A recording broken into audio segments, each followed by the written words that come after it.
This video is sponsored by V-Guard. ऐसे में संजय जी, आपका जो आर्टिकल मैंने पढ़ा आज इंडियन एक्सप्रेस में कि भाई सर्वेस जो हैं वो कितने ऑथेंटिक हैं, क्या वो एग्जैक्ट पोल के करीब हैं। ऐसे में 3:1 का जो रेशो है, 3 पर कांग्रेस 1 पर बीजेपी, इसमें आपका कोई आइडिया, कोई आपका अंदाजा रद्दोबदल का है या आप इसके साथ जा रहे हैं? गरिमा जी, मुझे नहीं पता आप 3:1 जब कह रही हैं तो वो किस पोल के बारे में जिक्र कर रही हैं, क्योंकि अलग अलग एग्जिट पोल अलग अलग अनुमान लगा रहे हैं। तो नहीं, मैं ऐसे किसी एक पोल पे तो नहीं बात कर सकता, क्योंकि इस पोल के बारे में ना वोट शेयर है ना कोई जानकारी है, तो मैं इस पोल पे तो चर्चा नहीं कर सकता। नहीं संजय जी, वोट शेयर आया है, उसी के मुताबिक तो इस पे कैसे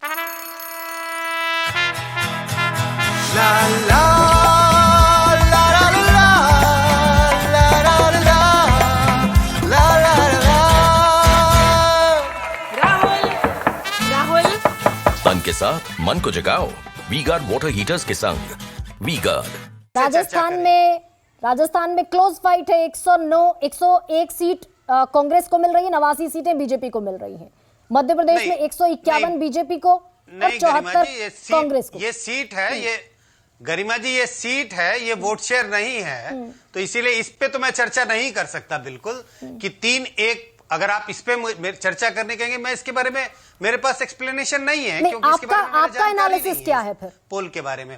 तमाम पोल, हाँ, मेरा एनालिसिस ये है कि मध्य प्रदेश और राजस्थान में बीजेपी को बढ़त है। मध्य प्रदेश में बीजेपी को 2% की बढ़त है कांग्रेस के ऊपर, राजस्थान में बीजेपी को 3% की बढ़त है कांग्रेस के ऊपर।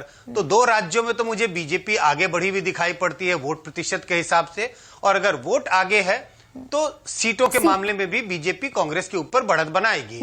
जो 2 दूसरे राज्य हैं, छत्तीसगढ़ की अगर बात करें तो छत्तीसगढ़ में कांग्रेस बीजेपी पर 4% वोट का बढ़त बनाए हुए है, और तेलंगाना में भी 4% वोट कांग्रेस के पास आगे है बीआरएस के पे।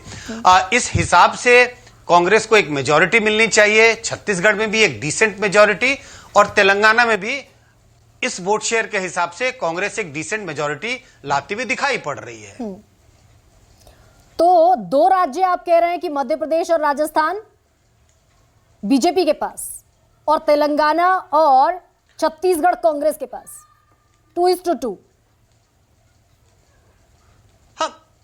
हाँ बिल्कुल, मेरे हिसाब से जो हमने पोस्ट पोल सर्वे किया, जिसके आंकड़े हमने वोट शेयर के आंकड़े और सारी डिटेल्स है, कहां सर्वे किया, कितनी कंस्टिट्यूएंसी में, कितने लोकेशंस में, मार्जिन ऑफ एरर क्या है, सैंपल साइज क्या है, सैंपल का प्रोफाइल क्या है, ये सारी डिटेल्स हमने शेयर किए हैं। और इसके हिसाब से जो वोट शेयर हमने बताया, अगर ऐसा ही वोट शेयर आता है, इसमें भी ऊपर नीचे होने की गुंजाइश तो पूरी है, और वो मार्जिन ऑफ एरर का हमने जिक्र भी किया, कहीं 1.7% मार्जिन ऑफ एरर है, कहीं 1.4% है, तो मार्जिन ऑफ एरर तो है बिल्कुल। लेकिन अगर लगभग ऐसा ही वोट शेयर हुआ तो बीजेपी 2 राज्यों में सरकार बनाती हुई मुझे इस वक्त दिखाई पड़ रही है, और कांग्रेस 2 राज्यों में सरकार बनाती हुई इस वक्त दिखाई पड़ रही है। तो सिर्फ अंतर थोड़ा सा ये है इन वोट शेयर के हिसाब से भी कि जिन 2 राज्यों में कांग्रेस बढ़त ली हुई है, वो कांग्रेस की डिसिसिव बढ़त है, 4% का बढ़त, और इसका मतलब होगा एक अच्छी मेजॉरिटी।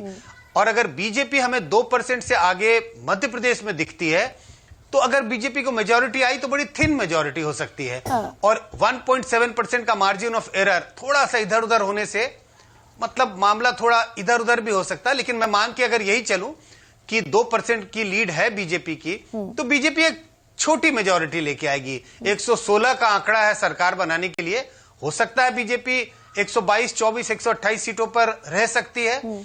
और अगर राजस्थान की बात करूं तो राजस्थान में भी तकरीबन 200 में से 199 सीटों पर चुनाव हुए हैं। 199 में से बीजेपी इस वोट शेयर के आधार पे लगभग 126-128 सीटें लाती हुई दिखाई पड़ रही है राजस्थान में। यानी कि राजस्थान की जो विक्ट्री है वो मध्य प्रदेश की विक्ट्री से बीजेपी की बड़ी होगी अगर ऐसा होता है तो। बिल्कुल 1% वोट ज्यादा है।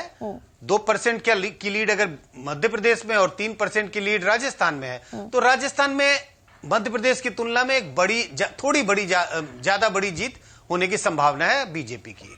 This video is sponsored by WeGuard.